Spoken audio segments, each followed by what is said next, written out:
What's up, tribe? How you guys doing? Go ahead and hit that subscribe button, and I hope you like this video. This is, excuse me, Growing Up Hip Hop, Season 7, Episode 3. I think we're on Episode 3.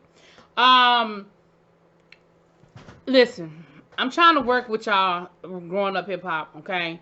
But y'all starting to remind me of Love After Lockup, okay? Now, I said in my last review, I didn't even review last season because I just wasn't interested. The only reason why I came back this season is because I want to see how this whole Romeo situation is going to play out. But first of all, we in episode 3 and I ain't seen him yet. So I need him to come around. I need him to come on in. Number 2, these storylines are predictable, lackluster, and obviously contrived, okay? Last week, you gave me that lackluster acting between Sequoia, Lazy, and Tiny, okay? And that's exactly what that acting was lazy, okay? And I send my apologies because y'all corrected me in the comments. It wasn't Lazy Bone that had the substance abuse. It was Busy Bone or one of the other bones. And Lazy Bone has actually been trying to help him out. Okay, my apologies. I got all the bones mixed up. But my critique is the same with this storyline. Now we got this storyline with Eazy-E and his wife. And again, I'm not saying that they may not be going through something in their marriage. Because listen, who am I? I don't live with them people. But the acting and the storyline is so clearly contrived. We'll get there. But let me just start at the beginning. We have Egypt and Sam starting off this episode. She's getting ready to go out on tour. They're talking about her being ready, her worried about being pregnant, and then, you know, yada, yada, yada, how this is a great opportunity, boo, boo, boo. Later on in the episode, we see her going through her sound check. We realize that the song that Sam sent, the track, at the end, it has noise of like a machine, you know, do at the end. And Pep was like, yeah, we're not doing that. With the climate that we're in right now, with everything we have going on, I don't want in any way, shape, or form for it to look like or seem like she is in any way encouraging any type of violence. They called Sam. Sam seemed like he got an attitude on the phone. Seemed like, you know, he was kind of getting a little snippy with Pep, even talking about something, I ain't doing it if I don't get paid or whatever. And Pep was like, hold up, player. Like, I don't know where all this is coming from. I'm gonna need you to bring it down. Ultimately, they got it fixed. They got the audio taken care of. The engineers actually at the venue actually were able to fix it. And then we see Egypt perform, and she did a good job, you know. She did a good job. She was worried about her vocals. She was nervous. You know, all of the things that you would expect for this to be her first time playing in that type of a stadium in front of that amount of people doing her original music. I know she's been on stage with her mom before, but doing her original music in that capacity. So congratulations to her. Look, I have a lot of criticism for Miss Egypt, but I'm definitely happy for her. Then we see JoJo is in town. He's in the studio with Eric. They're doing a song. Lazy comes through talking about that he wants to do something for the 50th anniversary to celebrate, commemorate the 50th anniversary of hip hop, and how it would be great if he could have, you know, Run's son, Eazy-E's son, you know, him and Tretch are putting it together, and then they start talking about Sequoia, and he's talking about how, yeah, you know, that was a real uncomfortable situation. And Eric was like, yeah, like, how did she not know that y'all are together? And he was like, I don't know how she didn't know. Because then nobody tell her. What you mean you didn't know that she didn't know? Like, you're allegedly her mentor. Don't you talk to her? Don't you spend time with her? How did you not know that she did not know? That doesn't even make no sense. But again, this whole storyline don't make no sense to me. So it is what it is. We do see Sequoia calling her dad, JoJo. And it seems like JoJo is upset about the situation. Because I think in the back of his mind, he probably thought he could eventually get his wife back. I don't know. But she been gone for 2 years, JoJo. She ain't coming home.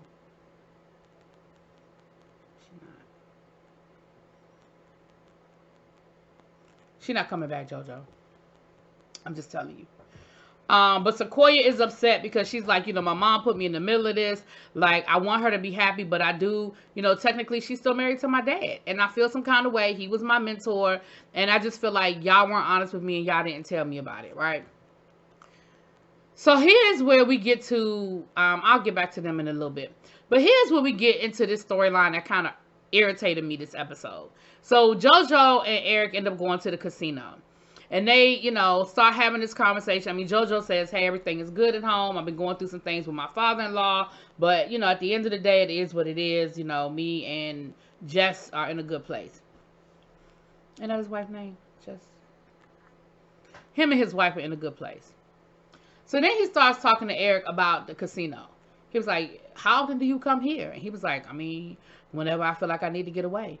He was like, yeah, but like you on a first name basis with everybody here. Like, are you like, what's going on? And he was like, I mean, sometimes it's just a lot. You know, I got teenagers, I got a wife, and, you know, I got business, and I'm just stressed out. And sometimes I just feel like, you know, I'll be all right. You know, I just need to chill out sometime. And he was like, but you come to the casino, like you gamble every night? Like, are you good? Like, do you have a problem? And he was like, nah, like most nights I win. And, you know, I feel like I'm playing with house money because I'm winning more than I'm losing. And it's just a stress reliever.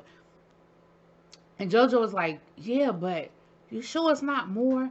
You sure this isn't a problem? Like, your wife is good with this? Like, and again, you know, Eric is like, no, like, I'm good. Like, it's just what I do. It's just where I hang out. It's just how I spend my time. So then we see Eric picking his kids up from school, right? He's on daddy duty. Here's where it just seemed so ridiculous to me. His son and daughter get in the car. He's got a younger son, older daughter, whatever. It almost seemed like they were like, okay, as soon as the phone rings, make noise. Because the phone rings and Eric is on the phone like he's on a business call. His son's in the back seat and he just starts screaming. For no reason, no rhyme, nothing happened. It wasn't like his favorite song was on the radio. He just sat in the back seat and was like,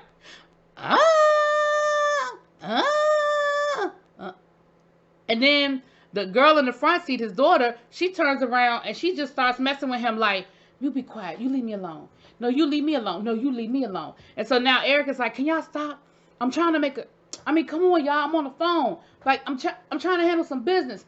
And I'm thinking to myself, this is the worst orchestrated, let's show how hard daddy's life is car ride I've ever seen. Like, it was so, if y'all saw it differently, put it in the comments. But to me, it was so obvious that this was a orchestrated situation. Now, whether it was through production or through Eric, I don't know.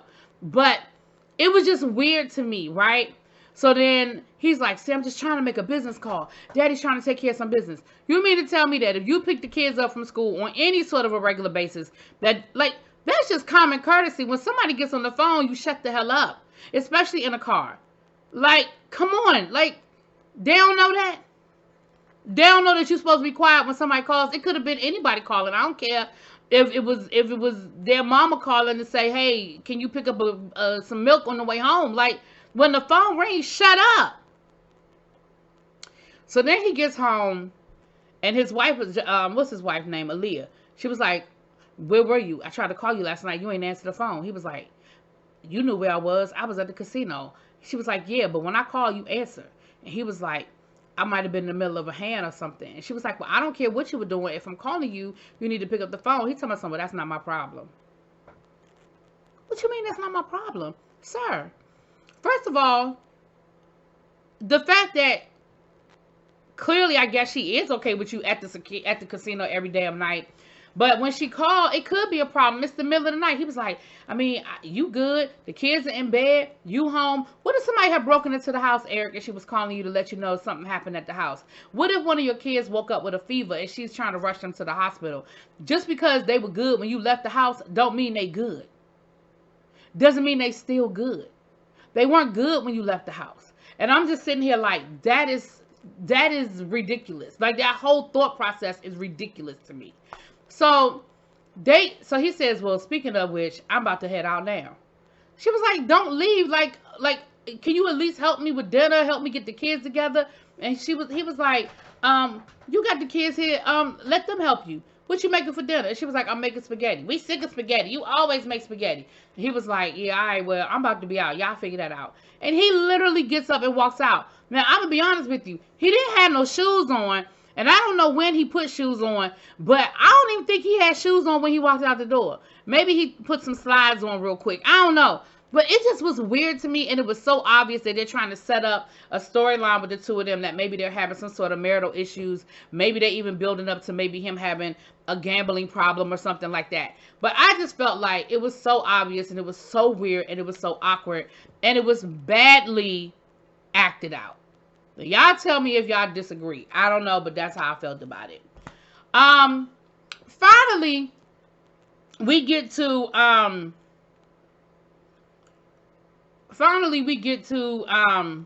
Sequoia confronting her mom. I feel like that's everything, child. This episode ain't really giving me a whole lot. But Sequoia confronting her mom, and she came in hot. I ain't gonna lie, she came in hot.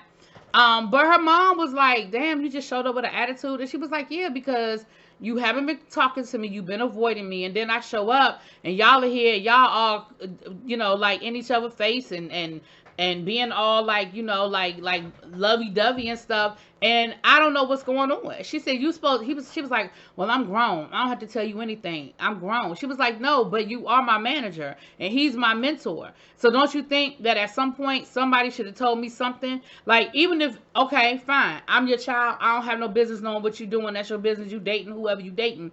But you don't think that you should have let me know, just from a management perspective? She said, you know what? I think I need to find new management. And so then the mama got mad. Oh, that's what we doing? You being so childish. So now you want new management? Okay, fine. Go ahead and get new management. But you being real disrespectful right now. You being real disrespectful. And she was like, what? What? How am I being disrespectful? Y'all the ones that kept me in the dark. Like, when I call you, even if you don't want to talk to me about your relationship, you should be talking to me about my business. She was like, I never let the business fall. Like, your career is fine. Your career is fine. How's she supposed to know that if you won't answer the phone when she calls you? How's she supposed to know what's going on with her career when she can't talk to you about it? I'm just saying. So, baby, that's how the episode ended, with Sequoia walking off from her mama. And she was like, take this mic off of me because I'm done. I'm done with this conversation. Take this mic off of me. And Tiny talking about something. Fine. You going to need me before I need you. Really? Your child? That's how you feel? Those two storylines are going to get on my nerves, y'all. I'm going to be honest with you, because I just feel like they're just contrived. I feel like they're contrived. But that's just me. Let me know what y'all think. I'll talk to y'all later. Peace.